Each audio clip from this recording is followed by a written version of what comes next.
नमस्कार, मैं हूं आपके साथ प्रिया तिवारी और आप देख रहे हैं केकेडी न्यूज। ज्ञानवापी मामले की सुनवाई में सोमवार यानी कि आज का दिन बेहद ही अहम है। ज्ञानवापी परिसर हिंदुओं को सौंपने और दावे के मुताबिक मस्जिद के वजूखाने के पास मिले शिवलिंग की पूजा का अधिकार दिए जाने संबंधी वाद में फास्ट ट्रैक कोर्ट का फैसला आ सकता है। वहीं सर्वे की वीडियोग्राफी हिंदू और मुस्लिम पक्ष को सौंपने के साथ ही वाद की मेंटेनेबिलिटी यानी ये सुने जाने लायक है या फिर नहीं, और इस पर जिला जज की अदालत में सुनवाई होगी आज। और ज्ञानवापी मामले में मुस्लिम पक्ष पहले दिन करीब 2 घंटे तक बहस कर चुका है और अभी भी कई जरूरी बिंदु बहस के लिए रह गए हैं। ज्ञानवापी परिसर स्थित श्रृंगार गौरी मंदिर में नियमित दर्शन को लेकर शुरू हुई कानूनी जंग अब मस्जिद परिसर में दावे वाले शिवलिंग तक पहुंच गई है। काशी विश्वनाथ मंदिर के पूर्व महान कुलपति तिवारी ने दावे वाले शिवलिंग के पूजन के अधिकार के लिए वाद दायर किया। वहीं आपको बता दें कि विश्व वैदिक सनातन संघ की अंतर्राष्ट्रीय महामंत्री किरण सिंह ने परिसर में मुस्लिम पक्ष के जाने पर बैन लगाने की मांग की और इस पर 30 मई यानी कि आज सिविल जज senior division fast track Mahendra Kumar Pandey की अदालत में सुनवाई होने वाली है।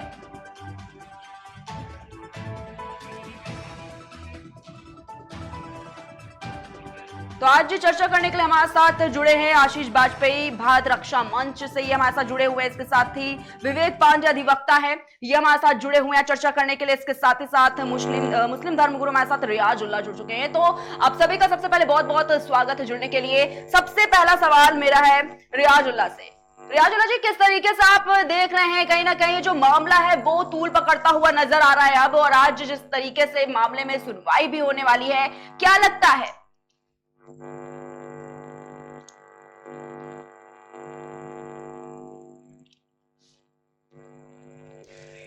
रियाजुल्लाह जी, आपको आवाज मिल पा रही है?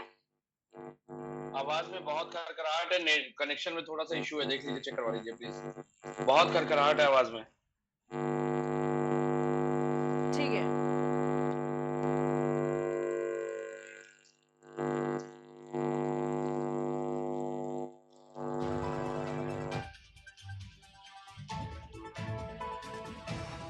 बताना चाहेंगे आपको कि आज का जो दिन है वो काफी अहम है, क्योंकि आज इस मामले में सुनवाई जो है वो होने वाली है। क्योंकि लगातार देखा जा सकता था कहीं ना कहीं जो मामला है वो तूल पकड़ता हुआ नजर आया है, और कहीं ना कहीं आपको बताना चाहेंगे कि विश्वनाथ मंदिर के पूर्व महंत है कुलपति तिवारी ने दावे वाले शिवलिंग के पूजन के अधिकार के लिए वाद दायर किया, और विश्व वैदिक सनातन संघ के अंतर्राष्ट्रीय महामंत्री किरण सिंह ने परिसर में मुस्लिम पक्ष के जाने पर भी बैन लगाने की मांग की है, और इस पर आज सिविल जज अपना फैसला जो है वो सुनाएगी।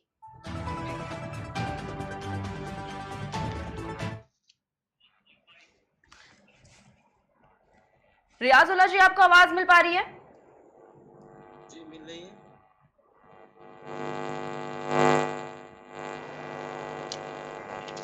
भारत रक्षा मंच से हमारे साथ आशीष वाजपेयी जुड़े हुए हैं। आशीष वाजपेयी, आपको आवाज मिल पा रही है?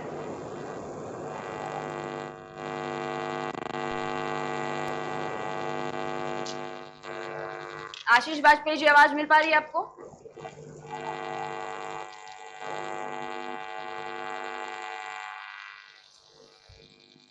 विवेक पांडे भी हमारे साथ जुड़े हुए हैं इस वक्त। विवेक पांडे जी, आपको आवाज मिल पा रही है? हाँ, आवाज आ रही है जी।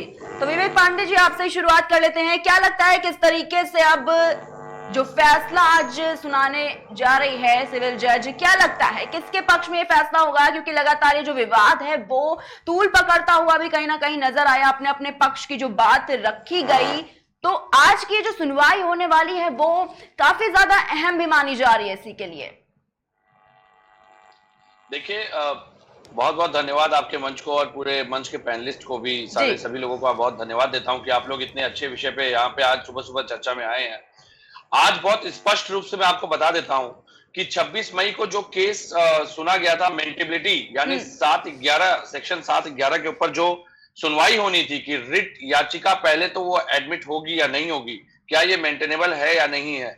आज सबसे इंपॉर्टेंट चीज ये समझने वाली है कि इस मामले पे सुनवाई होनी है कि क्या ये अपील जो है, क्या ये रिट जो दायर की गई है वो आगे इसको प्रोसीड किया जाएगा, क्योंकि सुप्रीम कोर्ट ने इस पूरी सुनवाई को खत्म करने के लिए अभी 8 हफ्ते का समय दे रखा है कोर्ट को। और आज इस पे फास्ट ट्रैक कोर्ट के आदरणीय श्री महेंद्र पांडे जी इसको सुनेंगे और सिविल कोर्ट में देखना है कि किस तरीके से आज ये 7/11 जो ऑर्डर 7 के रूल 11 पे बात हुई थी, जो बहस हुई थी पिछली बार, उस पे मेंटेलिटी लागू होती है कि नहीं, क्या ये प्रोसीडिंग का हिस्सा बनेगी या खारिज कर दी जाएगी, आज इस पे फैसला आने वाली बात है।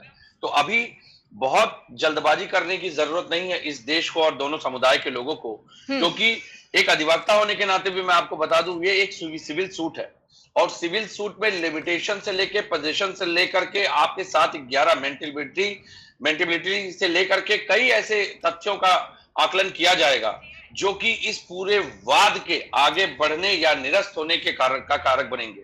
तो मुझे लगता है थोड़ा इस देश के दोनों ही वर्गों को धैर्य रखना चाहिए और इसके साथ ही मैं अपील करता हूं आपके चैनल से, चाहे फैसला जो आए, आपको ये याद रखना है कि आपके सामने महंगाई, बेरोजगारी, चिकित्सा, शिक्षा से जुड़े जो महत्वपूर्ण विषय हैं, उन मुद्दों को इन मुद्दों की आड़ में दबने न दीजिएगा, क्योंकि ये जो मुद्दे हैं, धार्मिक मुद्दे, ये जो धार्मिक ऐतिहासिक मुद्दे हैं, ये supreme court, high court, supreme court, civil court, किसी न किसी कोर्ट की चौखट पे अपना भविष्य तलाश लेंगे। लेकिन ये मुद्दे जो आज आपके मौजूदा वर्तमान भविष्य से जुड़े हुए मुद्दे हैं, ये मुद्दे आपको स्वयं तलाशने होंगे। बिल्कुल। विवेक पांडे जी, कहीं ना कभी अपने एक बात यहाँ पे रखी धैर्य की, क्योंकि बहुत जरूरी है धैर्य बनाए रखना, लेकिन उत्सुकता जो नजर आई साफ तौर पर देखने के लिए, चाहे वो हिंदू पक्ष की बात हो या मुस्लिम पक्ष की बात हो, दोनों ही तरफ से देखा गया कि जब बात की जाती थी वीडियोग्राफी की, फोटोग्राफी की, तो कहीं ना कहीं यहाँ पर मुस्लिम पक्ष को थोड़ी दिक्कत देखने को मिली और साफ तौर पर कहा गया कि इसको पब्लिश ना किया जाए। देखिए, मैं आपको बड़ी जिम्मेदारी के साथ एक चीज का थोड़ा सा एहसास दिला दूं। जो सर्वे रिपोर्ट थी, तरीके से वो गोपनीय रिपोर्ट होनी चाहिए थी, परंतु जिस प्रायोजित तरीके से, चाहे जिस तरीके से या जिस माध्यम से वो रिपोर्ट लीक हुई थी, जिसमें अजय कुमार मिश्रा जी को हटाया गया था, और अजय कुमार मिश्रा जी का भी मैंने इंटरव्यू देखा था कि वो रो रो करके विशाल सिंह जी के ऊपर आरोपित करने का उनको जिस तरह से प्रयास कर रहे थे। तो देखिए, न्यायिक प्रक्रिया में इन बातों का बड़ा महत्व होता है। आप जब न्यायालय के संरक्षण में, न्यायालय के निर्देशन पे कोई प्रक्रिया क्रियान्वित हो रही है, तो इस तरह से रिपोर्ट का हवाला दे करके, रिपोर्ट को लीक करके किसी समुदाय की भावनाओं को भड़काना या जगाना या उत्सुकता पैदा करना, मुझे लगता है ये दोनों ही अक्षम्य प्रयास है और हमें इनसे बचना पड़ेगा, क्योंकि अंततः न्यायालय के दरवाजे पे ज्ञानवापी अपना भविष्य तलाश रहा है और जो आम जनमानस है, आम जनमानस जैसे चाहे हिंदू वर्ग की बात हो, चाहे मुस्लिम वर्ग की बात हो, आप सभी को इस बात का मंथन करना पड़ेगा कि ये देश आपका है, ये राष्ट्र आपका है। एक मंदिर का फैसला, एक मस्जिद का फैसला इस देश की अखंडता को और इस देश की संप्रभुता को प्रभावित नहीं कर सकता है। ये तो बस देखिए अपनी अपनी आत्मबोध या आत्ममुग्धता की बात है कि कौन इसको कितना व्यक्तिगत रूप से देखता है, कौन इसको कितना राष्ट्र के हित में देखता है। ठीक है विवेक पांडे जी, कहीं ना कहीं बात 1983 की भी कही जा रही है कि 1983 में काशिशनाथ एक्ट आया और इसको यूपी गवर्नमेंट ही लेकर आई, तो इसको लेकर क्या कुछ जानकारी आपके पास दर्शकों को बताइए, क्योंकि कहीं ना कहीं जो एक्ट्स की बात आती है वो एक अधिवक्ता से बेहतर शायद और कोई नहीं जान सकता, लेकिन अगर बात विचार करने पर आती हो, बात विवाद करने पर आती हो, तो लोग सब कूद पड़ते हैं उसमें, लेकिन जो तर्क होता है वो शायद यहाँ पर आपसे बेहतर आज पैनल में नहीं कोई बता सकता है। देखिए, मैं आपको बता दूं, प्लेसेस ऑफ वर्शिप एक्ट का कहीं भी अगर उल्लंघन होता है तो कोर्ट उसके लिए बैठी हुई है। लेकिन आपको और हमको एक बात समझनी पड़ेगी, क्या इस देश का इतिहास हम खंगाल रहे हैं, तो क्या इस देश के इतिहास को खंगालते खंगालते कल को हम ये स्थिति तो पैदा नहीं कर देंगे कि आज हम जिस तरीके से मस्जिदों की बात कर रहे हैं और कल को अगर बौद्ध खड़े हो गए कि हमारे स्तूप मंदिरों के नीचे दबे हुए हैं, मंदिरों को हटा करके उन स्तूपों को बाहर लाया जाए। तो मुझे लगता है ये जो परिपाटी जिसको बढ़ावा देने का प्रयास कुछ विशेष संस्थाएं या कुछ विशेष दल करने का प्रयास कर रहे हैं, धार्मिक आधार पे जो बने हुए हैं, इनको समझना होगा। इस प्रकार तो भारत की परिपाटी, मुझे जहां तक पता है, अफगानिस्तान तक हिंद हुआ करता था, तो अब क्या हम अफगानिस्तान तक चले खुदाई करवाने के लिए?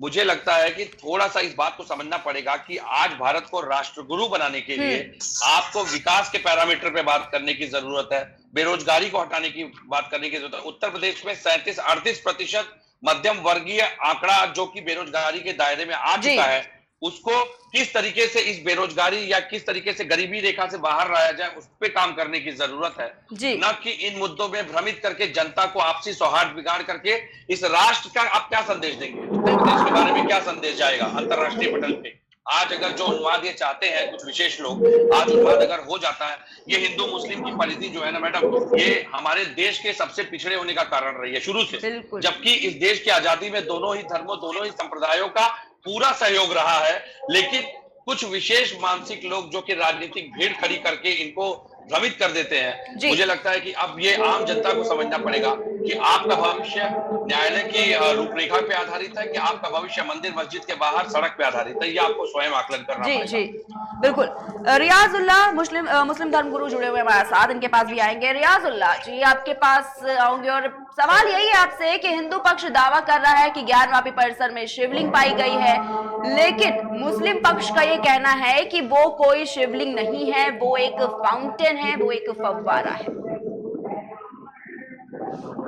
रियाजुल्लाह जी, देखिए आपने इस बहस में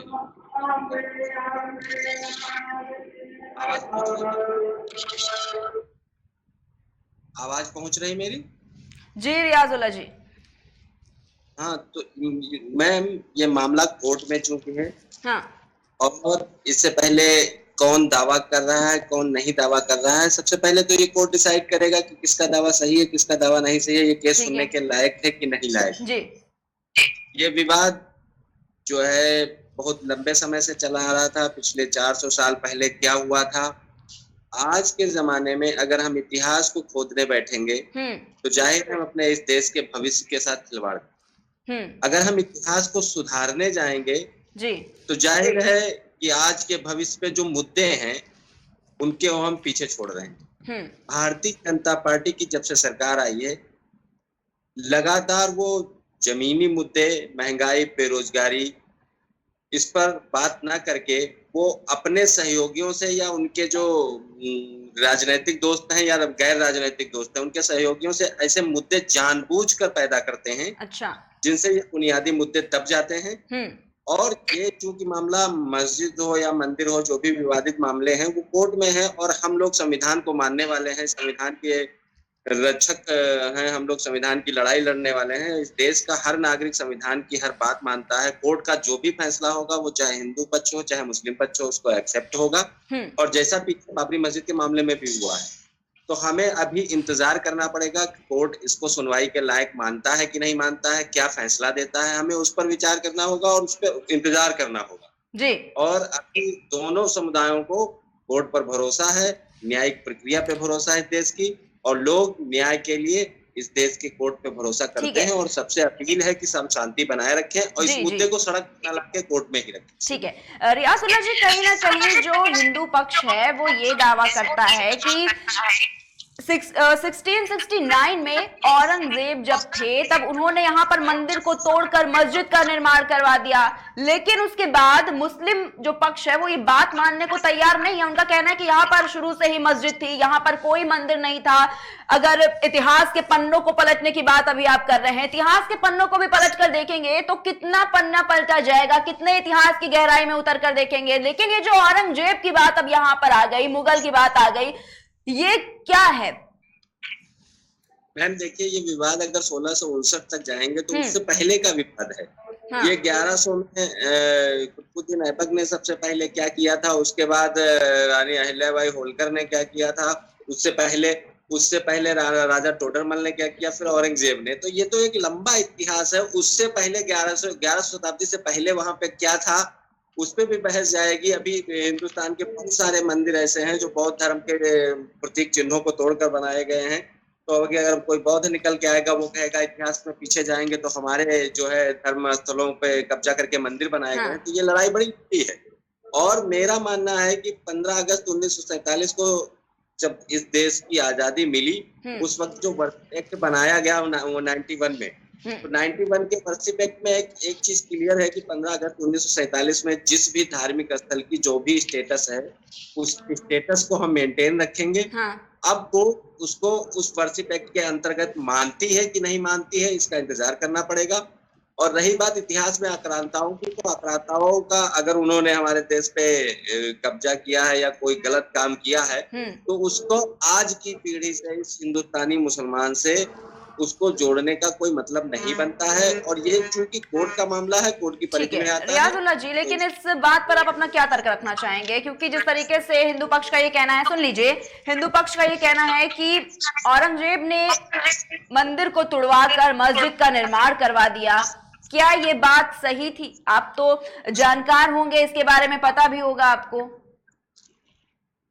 देखिए, इतिहास के बारे में बहुत ज्यादा जानकारी तो नहीं है, लेकिन इतना तो मैं जानता हूँ कि बहुत सारे अगर मंदिर तोड़वाए बहुत हैं तो सारे मंदिरों औरंगजेब की, ने देखिए बहुत बात सारे पीछे पलट के देखने की बात नहीं है, सीधा सा सवाल बहुत यही सारे है कि अगर बात करी जा रही है 1669 की, कि औरंगजेब जब आए तो मंदिर तुड़वा के मस्जिद का निर्माण कराया गया, और अब जिस तरीके से मामला ये कहीं ना कहीं तूल पकड़ता हुआ जा रहा है, तो जो शुरुआती बातें हैं वो कहीं ना कहीं तो देखने को मिलेंगी ही ना।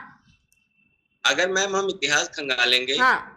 तो मेरा मानना है कि औरंगजेब ने बहुत सारे मंदिर भी तोड़वाए हैं, तो बहुत सारे मुस्लिम धर्म के दरगाहें और मज़ारें जो बनी होती हैं इनको भी तोड़वाया, और बहुत सारे उसने मंदिरों का निर्माण भी करवाया है। अगर इतिहास का पढ़ा जाएगा तो उसने कुछ कामाख्या मंदिर उसका एक जीता जाता उदाहरण है, जिसको औरंगजेब ने बनवाया है। बहुत सारे मंदिरों को ट्रस्ट मतलब उसको संपत्ति भी दी है, उनको रख रखाव के लिए भी किया है। तो इतिहास को ना जाकर अभी वर्तमान परिस्थिति में जो सिचुएशन इस देश की जनता के लिए बेहतर है, और ये मामला कोर्ट में है। बाकी बहुत सारे मुद्दे हैं इस देश में, महंगाई, बेरोजगारी है, उन पे ज्यादा कंसंट्रेट करा, और इस मुद्दे को सड़क पर न लाकर हम कोर्ट में लड़ने का काम करेंगे, और कोर्ट का जो फैसला होगा वो सभी पक्षों को मंजूर होगा, इस देश के हर नागरिक को मंजूर होगा, क्योंकि हर नागरिक इस देश के न्याय व्यवस्था पे विश्वास ठीक है, करता है। भारत रक्षा मंच से आशीष बाजपेयी जुड़े हुए, उनके पास आऊंगी। आशीष बाजपेयी, आपको क्या लगता है, जिस तरीके से हिंदू पक्ष ये दावा कर रहा है कि ज्ञानवापी जो परिसर है उसमें शिवलिंग है, लेकिन मुस्लिम पक्ष ये बात मानने को एकदम तैयार नहीं है। वो ये कह रहा है कि ये कोई शिवलिंग नहीं है, ये वजू खाने का फव्वारा है। आशीष बाजपेयी, आशीष बाजपेयी, आवाज मिल पा रही है आपको? जी जी जी जी, क्या कहना है आपका इस पे? किस तरीके से जब बात रखी जा रही है, अब आप भी देख रहे हैं मामला कितना ज्यादा तूल पकड़ रहा है अब, और बात जिस तरीके से रखी गई है कि हिंदू पक्ष का कहना है कि यहाँ पर शिवलिंग है, लेकिन जो मुस्लिम पक्ष है वो बात मानने को तैयार नहीं है। वो कह रहे हैं कि वजू खाने में शिवलिंग नहीं है, वो एक फाउंटेन है। आशीष बाजपेयी, दरअसल मैं तकनीकी प्रॉब्लम के कारण मैं व्यवस्थित नहीं सुन पाया हूँ, लेकिन अपना मेरी आवाज आपको मिल रही समय? जी जी, आवाज आ रही है आपकी। मेरा एक ही चीज कहना है कि जो आज कोर्ट का निर्णय है, जो सुप्रीम कोर्ट जो भी कोर्ट का अपना विषय है वो तो खैर देता ही रहेगा। ये तो दोनों समाज ये जानते हैं, जो लड़ रहे हैं, जो विरोध कर रहे हैं, उनको भी पता है कि यहाँ पे सत्यता क्या है। मुझे लगता है कि मैं काफी पहले डिबेट में बैठा था, वो भाई साहब बोल रहे थे कि हजारों वर्षों तक मुसलमानों ने इस देश के अंदर शासन किया है, तो मुसलमानों का लगातार यही काम तो था ना, इस देश की संस्कृति को नष्ट करना। ये ज्ञान प्राप्ति का ही विषय नहीं है। अभी आने वाले समय में देखिए ना, देश के कोने कोने में जितनी भी 100 से अधिक मस्जिदें बनी होंगी, जो प्रमुख मस्जिदें हैं, अगर उनकी खुदाई होगी तो निकलेंगे भगवान का ही कहने के प्रतीक निकलेगा। तो ज्ञान प्राप्ति का कोर्ट जाए या सुप्रीम कोर्ट जाए या हाई कोर्ट जाए, सुप्रीम कोर्ट जाए, दुनिया की किसी कोर्ट में जाए, सत्यता से थोड़ी भाग सकता है क्या? कोर्ट सत्यता से भाग जाएगा क्या? आप बताइए। जो भाई साहब बोल रहे थे रोजगार की बात, अरे यार रोजगार भाई साहब देश में तो तब संभव है ना, देश को लुट जाने दिया जाए क्या? संस्कृति को मिट जाने दिया जाए?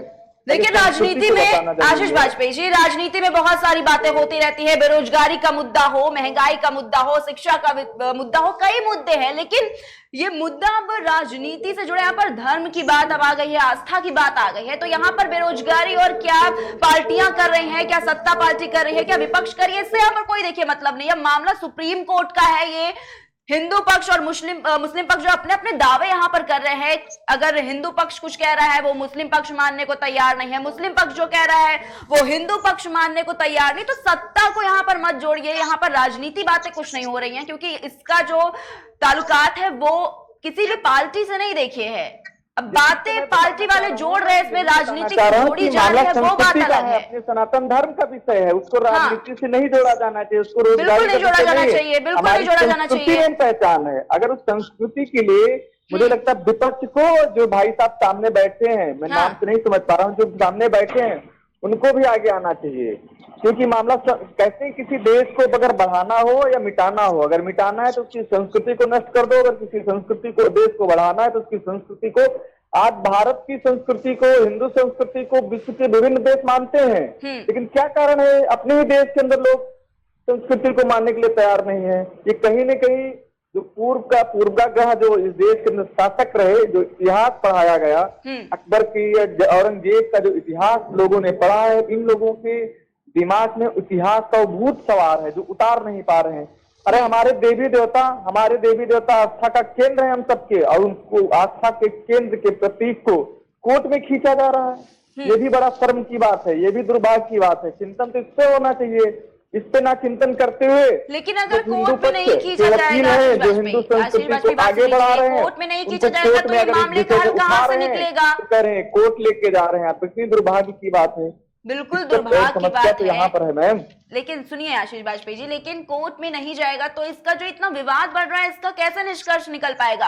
अपनी बात रखकर कोई बात नहीं साफ कर पाएगा ना। अच्छी चीज का जब उत्थान होता है, किसी देश का जब उत्थान होता है, किसी संस्कृति का जब विस्तार होता है, तो भगवान काल में देखेंगे, महाभारत काल में देखेंगे, रामायण काल में जो राक्षस विरोध के लोग होते हैं तो विरोध करते हैं, उनका काम ही विरोध करना है, तो कोई नया नहीं कर रहे हैं। जब भगवान को समस्याओं से फेस करना पड़ेगा तो हम आप तो इंसान हैं, और किस लिए फेस कर रहे हैं? भगवान जो मंदिर है, जो ज्ञान व्यापी का जो मंदिर है, जो विषय है, जो संस्कृति है, उसके लिए हम लोग लड़ रहे हैं।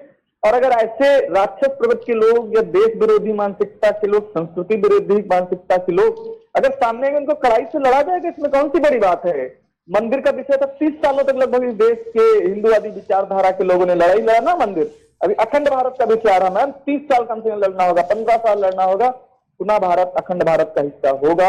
जो देश विश्व के देश हैं अखंड भारत का हिस्सा होंगे। इसमें कोई चिंतन की बात नहीं है मैम। चिंता का विषय ये है ना, हिंदू होने का ढोंग कर रहे हैं ना, उनके लिए दिक्कत है, वो विषय है। चाहे किस पार्टी में बैठे हो आप राजनीति करते रहिए, लेकिन हमारे देश, हमारी संस्कृति से बढ़ के कोई विषय हो सकता क्या? दिक्कत उन लोगों से है, उनसे बचने की जरूरत है। में किस तरीके से बात खींची जा रही है आशीष वाजपेयी, ये बात समझ में नहीं आ रही थोड़ी सी। राजनीति में कहां से बात पहुंच गई? ये कोई ऐसा मुद्दा नहीं है, जनता का ये कोई वैसा मुद्दा नहीं है कि ये बेरोजगारी का है या महंगाई से जुड़ा हुआ ज्ञानवापी मामला हो गया। अब तो राजनीति की बात किस तरीके से आ गई, ये समझ पाना बहुत मुश्किल है यहाँ पर। ये मुझसे पूछा आपने? जी जी जी मैम, बहुत क्लियर आवत है, मैं जो भी समझ पा रहा हूँ। नहीं, ये आप महंगाई कौन बना रहा मैम? हम बता रहे हैं। पहले महंगाई नहीं थी। महंगाई का जो विषय लोग उठाते तो बढ़ती रहेगी, इस पे बात आज नहीं करना चाहिए, लेकिन भाई साहब ने छेड़ दिया तो मुझे उसको बताना पड़ा। हमारी सबसे पहला हमारे देश की जो संस्कृति है, जो हिंदू धर्म है, ये विश्व के देश मान रहे हैं।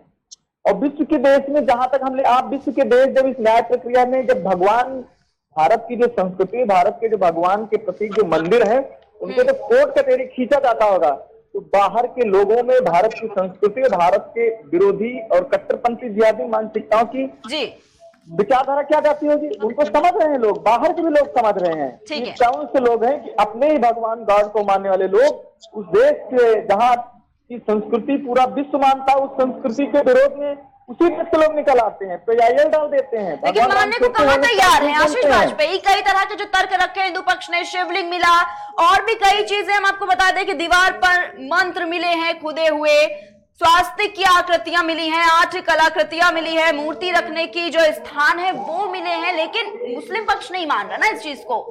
नहीं, शर्म तो इनको इसलिए मानना था कि कई चार हजारों वर्षों तक उसे वजू करते हैं। भगवान शिवलिंग होने के बाद उससे शर्म आनी चाहिए, इन लोगों को माफी मांगना चाहिए देश की जनता से। जितने लोग वहां नमाज पढ़ने जाते थे उनको सबको माफी मांगना चाहिए कि हमने शिवलिंग भगवान के प्रतीक जो हिंदुओं की आस्था का केंद्र है उसको हमने अपमानित किया, उसके पैर धुले होंगे, उससे पानी डाले, मतलब हर तरीके से। फिर भी देश का जो हिंदू धर्म है ना, जो हिंदू लोग हैं, हिंदू संगठन है, कितना सौम्य है। आप इसी सौम्यता का प्रतीक ये है कि कोई जवाब नहीं दे रहा, प्रतिक्रिया नहीं दे रहा, बस अपने भगवान को अभी भी चाहता है कि आराम से हमारे भगवान जो आस्था का केंद्र है उनका व्यवस्थित जो शिवलिंग दबा था उसको आगे लाकर और हिंदुओं को वहां पूजा पाठ करने की आजादी दी जानी चाहिए। लेकिन अभी ये पता नहीं है ना, लेकिन किया वो भी दुर्भाग्य है।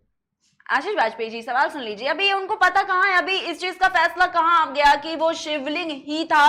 तो जब अभी ये स्पष्ट नहीं हो पाया है, इसका भी सुनवाई नहीं हो पाई, अभी ये मामला नहीं आ पाया है कि क्या वो सही में शिवलिंग ही थी, लेकिन अगर ये शिवलिंग नहीं थी तो क्यों, किस तरीके से मुस्लिम पक्ष माफी मांग लेगा इसके लिए? कट्टरपंथी जिहादी मानसिकता के लोगों को ये अड़ंगा डालने का तरीका है। सभी को पता है वो मंदिर ही है। कोर्ट, वो बात सही है, कोर्ट की प्रक्रिया है। कोर्ट के अंदर अगर कोई विषय जाएगा तो कोर्ट अपनी प्रक्रिया के अंतर्गत चीजें बताएगा ना। हाँ। प्रक्रिया के अंतर्गत समाज के अंदर लाएगा, फैसला देगा।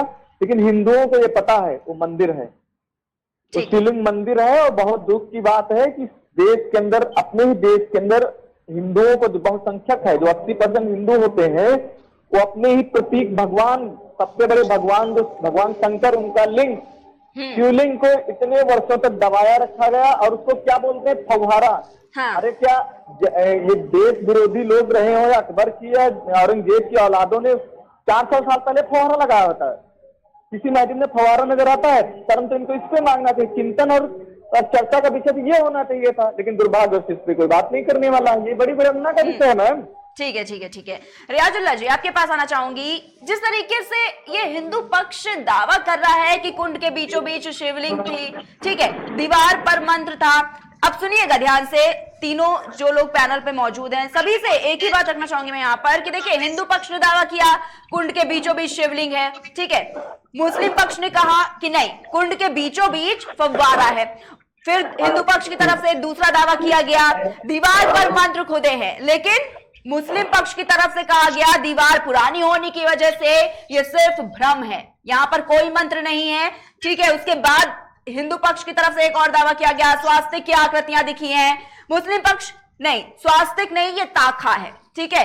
दावे फिर मुस्लिम पक्ष, हिंदू पक्ष की तरफ से यहां पर किए गए हैं कि कलाकृतियां, मूर्तियां रखने का स्थान है। और मुस्लिम पक्ष ने यहां पर कहा है कि पुरानी मस्जिदों में ऐसी कोई जगह मौजूद नहीं है।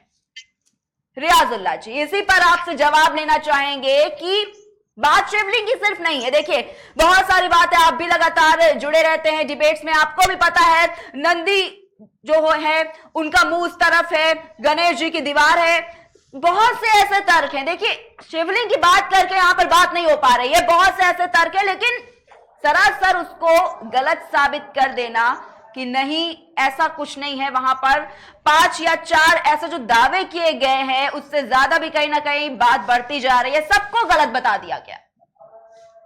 रियाजुल्लाह जी, देखिए मैम जी, ऐसा है कि हमारे मित्र कह रहे थे हाँ, हिंदू संस्कृत के बारे में, हाँ, तो इस हिंदुस्तान में जन्मे हर व्यक्ति को हिंदू संस्कृत के बारे में भी पता है। और हमारी साझा संस्कृत, साझा शहादत, साझी विरासत इस देश में हिंदू मुसलमान मिलकर रहा है, बिल्कुल, और सदियों से। कोई अभी ये 10-20 साल 50 साल से नहीं है, सदियों से रह रहा है एक साथ।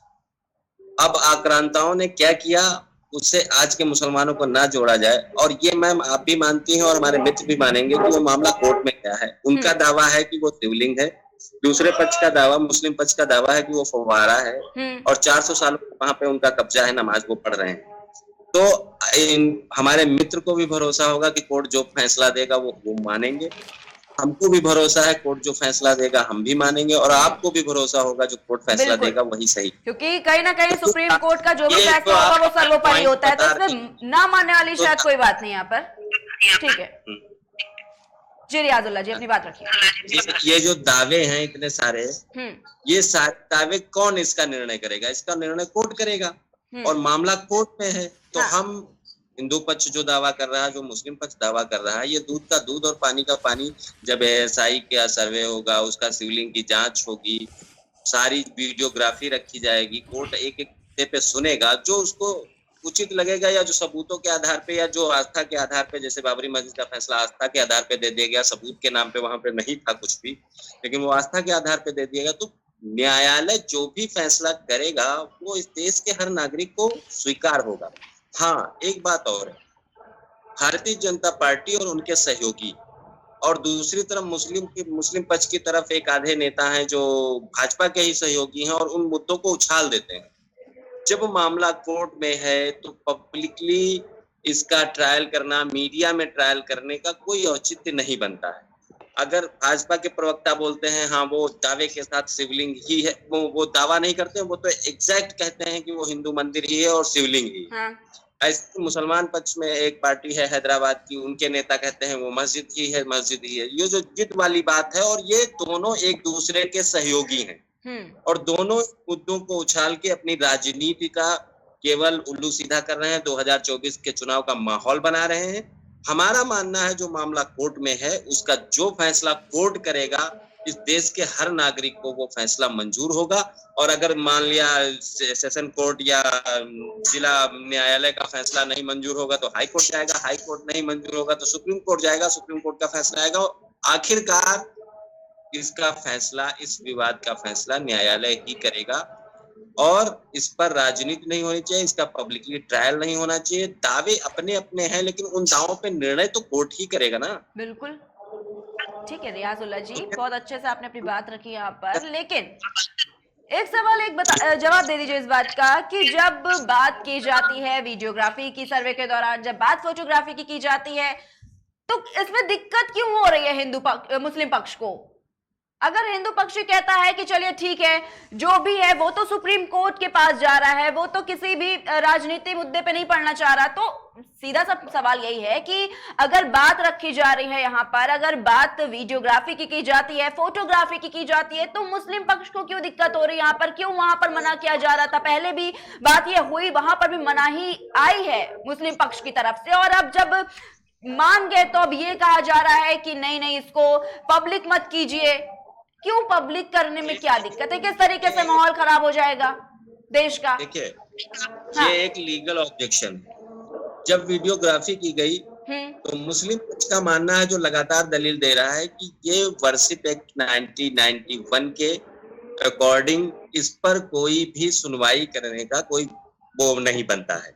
तो उस मुद्दे को 1991 वर्शिप एक्ट को लेकर मुस्लिम पक्ष ने कहा कि इस पे जो कमीशन या जो जांच जिला न्यायालय ने दी वो वही इलीगल है। उसके बाद उन्होंने कहा कि वीडियोग्राफी वाली बात, तो जब अजय कुमार मिश्रा जी जो इसके कमिश्नर कोर्ट नियुक्त किए गए थे, वो खबरों को लीक कर रहे थे लगातार, उनको कोर्ट ने हटाया है कि इस मामले की गोपनीयता उन्होंने भंग की है। कोर्ट ने उनको हटाया है इस मामले में। तो मुस्लिम पक्ष का जो आपत्ति है वो शुरू से 1991 वर्शिप एक्ट के अंतर्गत इसमें जो शुरू से ही कार्रवाई हुई है, इसका जो सर्वे हुआ है वो इलीगल है, उसकी लड़ाई मुस्लिम पक्ष अदालत में लड़ रहा है, उस पर फैसला कोर्ट ही करेगा। कोर्ट ने अगर वो कमिश्नर नियुक्त किए तो उनका पक्ष वो खारिज किया, ठीक है, उसकी हुई जांच। अब उसके बाद जांच के बाद जो साक्ष्य रखे गए हैं उस पर भी कोर्ट ही फैसला करेगा, ना कि हम करेंगे, ना हिंदू पक्ष करेगा, ना मुस्लिम पक्ष करेगा, ना कोई राजनीतिक दल करेगा। ठीक है, केवल सड़क पे इसका ट्रायल करना या मीडिया में ट्रायल करना इसका इस देश के सौहार्द को बिगाड़ने की कोशिश कर रही है। और 2000 के चुनाव के भारतीय जनता पार्टी मीडिया में ट्रायल करना की बात क्या हो गया इसमें? जब यही कहा जाता है अगर गलत हम नहीं होते हैं कहीं पर तो हम बिल्कुल अपनी बात साबित करने लगते हैं, लेकिन अभी आप अगर इसको मना करेंगे तो कहीं ना कहीं संदेश भी तो जाएगा ना। बिल्कुल संदेश जा रहा है। हिंदू पक्ष की बात करें, मुस्लिम पक्ष में क्या ये संदेश नहीं जा रहा है? आप क्यों मना कर रहे हैं? क्यों मुस्लिम पक्ष की तरफ से ये साफ तौर पर मना किया जा रहा है? आपको शायद याद होगा कि जब श्रृंगार गौरी की बात हुई थी पूजा अर्चना करने के लिए, जब ये दलील दी गई थी, तब भी यही बोला था कोर्ट ने कि चलिए ठीक है इसका सर्वे करवाया जाएगा। लेकिन जब सर्वे करने के लिए टीम पहुंचती है, वीडियोग्राफी करने के लिए टीम वहां पर पहुंचती है, तब साफ तौर पर मुस्लिम पक्ष ने मना कर दिया कि नहीं नहीं, आप यहाँ पर किसी तरह का कोई सर्वे नहीं करेंगे, किसी तरह का कोई वीडियोग्राफी नहीं होगी। क्यों आखिर नहीं वीडियोग्राफी हो सकती? क्या दिक्कत हो गई? क्या प्रॉब्लम है यहाँ पर? सारा भेजा उन लोगों को तो करने दिया ना, तो करने तो दिया, बात वो नहीं है, लेकिन मना क्यों किया गया? मुस्लिम पक्ष भी, मैंने बोला ना, ये ऑब्जेक्शन लीगल ऑब्जेक्शन है। लीगल ही था, ठीक है, बिना लीगल के कोई भी सर्वे नहीं करवाया जा सकता। सर्वे का आधार ही नहीं बनता है, मुस्लिम पक्ष ये कह रहा है। ये लीगल ऑब्जेक्शन है कि अगर ये ज्ञानव्यापी मस्जिद या मंदिर जो भी है, अगर ये 1991 वर्शिप एक्ट के अंतर्गत आता है तो इसमें सुनवाई का कोई औचित्य ही नहीं बनता है। और इसी पक्ष में मुस्लिम पक्ष अदालत में भी यही चीज लड़ रहा है। एक्ट को लेके देखिए रियाजुल्लाह जी, बहुत से मतलब हमें लग रहा है समझ में नहीं आ रही चीजें। विवेक पांडे, आपके पास आऊंगी, अधिवक्ता है आप, पता भी होगा आपको एक्ट के बारे में। क्या लगता है? देखिए, वर्शिप एक्ट जो बात चल रही है, जितनी मुझे जानकारी और आपसे साथ थोड़ा साझा भी करना चाहूंगी यहाँ पर, कि देखिए 1947 से पहले जितनी भी चीजें जो जैसी थी, अगर 1947 से पहले मस्जिद थी तो हम उसको बदल नहीं सकते। ये सब कुछ वर्शिप एक्ट के तहत था। आप भी पूरा अच्छे से डिस्क्रिप्टिव में जानते होंगे इस बात को, लेकिन बात यहां पर यही सवाल है कि वो मुद्दा उससे पहले उठा था। इसको थोड़ा सा क्लियर आउट कर दीजिए, क्योंकि बहुत जरूरी है। यहां पर ये वर्शिप एक्ट लगाकर चीजें इधर उधर करने का कोई मतलब नहीं है। विवेक पांडे जी, आप इसी पर थोड़ी सी जानकारी दे दीजिए कि क्या वर्शिप एक्ट में ये था या फिर। मैं थोड़ा स्पष्ट कर देता हूँ। बिल्कुल। ये जो पूजा स्थल विशेष प्रावधान अधिनियम 1991 है, हाँ। 15 अगस्त 1947 तक अस्तित्व में आए हुए किसी भी धर्म के पूजा स्थल को एक आस्था से दूसरे धर्म में परिवर्तित करने और किसी स्मारक के धार्मिक आधार पर रखरखाव को रोक लगाने के लिए बनाया गया। ठीक है। ये केंद्रीय कानून 18 सितंबर 91 को पारित किया गया था और अयोध्या विवाद को इस एक्ट की परिधि से बाहर रखा गया था।